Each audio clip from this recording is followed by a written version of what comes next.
The cat. I hate cats. Probably do another video on that sometime. Alright, a little bit about finance as concerns this channel. So first of all, I am Mormon, and there's kind of a Mormon motto about living within your means. I think it's avoid debt, live within your means. And a lot of people misinterpret that to mean that if you're living with your means, then you're managing your debt, and your debt isn't overwhelming your life. And that's just not how it works. Managing your debt's like trying to manage addiction. Debt's bad, so don't try to manage it. Just avoid it, meaning don't do it. Don't use credit cards. Don't use student loans. Don't use car loans, etc. As far as resources, we're big Dave Ramsey people. We do Dave Ramsey, and it has helped our marriage, it's helped our life, and it's helped us be successful in our financial endeavors. And his big thing is no debt. You don't need debt. Debt is not a tool, and we've been able to live that as we've purchased a house and been able to get pretty far in our life, not being able or not having to use debt. So we haven't had credit cards for years. Probably 5 or 6 years with no credit card. Bought a house basically on no credit score, and have been able to do a lot of investing and things like that without having to use debt or have a credit score. Debt is bad. That's not a surprise. Debt is not a tool. That usually is a surprise. Live within your means does not mean manage your debt.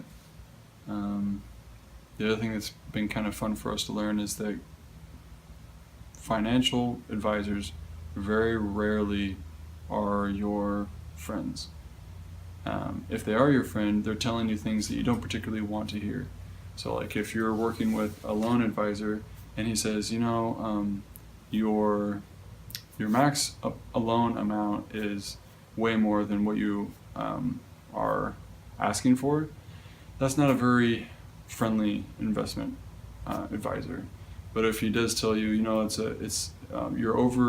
under your loan amount, but I would recommend this because it's more suitable to your lifestyle or whatever, that's someone who's going to be honest with you and is going to be a good advisor.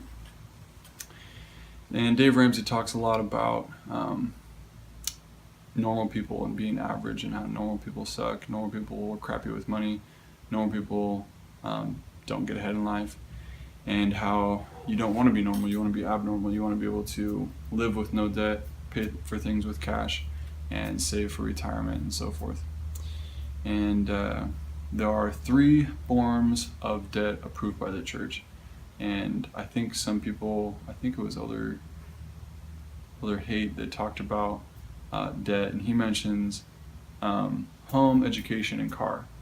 And home, so if you're going to buy a home, Dave Ramsey's recommendation is don't make the payment more than 25% of your income, and we were able to achieve that and get a good home.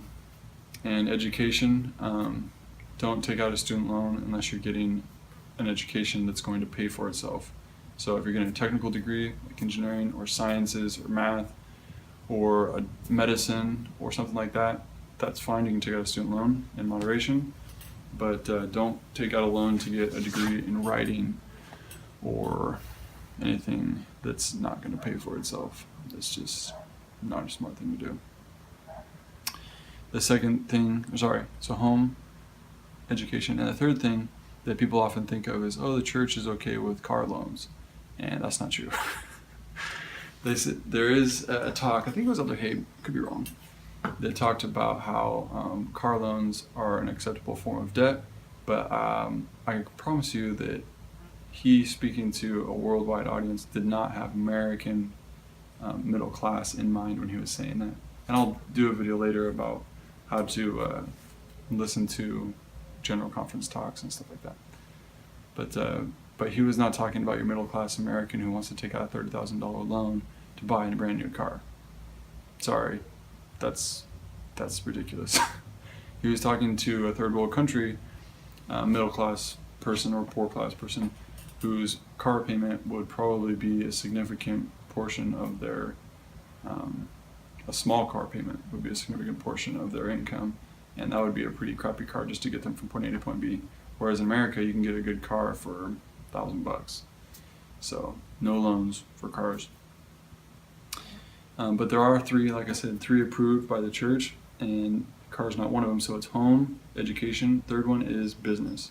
If you're going to take out a business loan, whether it be for a corporation that you're trying to start up or trying to get incorporated, or if you're trying to start up a little side business and you need t-shirt making machines, anything like that, then those would be approved loans by the church. And they have guidelines and stuff for that too. And just for my family, one of the biggest things that we've been able to do is develop a lifestyle, starting with my parents, who kind of taught us this, is that we live frugally, which doesn't mean that we don't eat well or anything like that. We have everything we need, we eat very well, we're healthy, and we have nice stuff. We just don't pay retail price for anything. And people say, oh, that's fine and everything, but that's a lot of work. You spend more time cutting coupons. But we don't cut coupons. I agree that cutting coupons is a waste of time. But we don't buy full price or name brand stuff. We buy clothes every once in a while, and when we do it from either secondhand stores or places like Ross or whatever that sell them for cheap. And we don't ever go out to eat. We'll go out to eat like maybe once every 2 months, and it's a lot of fun because we don't do it very often. And when we do go out to eat, we drop a lot of money. We like to go out to eat, and we'll buy the nicest dishes they have, and we'll give a huge tip. And it's easy to do because we don't really go out that much. We don't buy new cars. We don't even consider buying anything that's newer than 5 years old. We don't go to movies. We used to not go to movies because we just couldn't find time with the kids, and now we don't go to movies because it's dumb and a waste of money. So I think that's probably it for the basics of finance. So stay tuned for some details on kind of what all of the principles that we live by when it comes to finances. But debt is dumb. Get it out of your life, and live on cash. And we're fortunate in that I do have an income that allows us to be a single income family, which is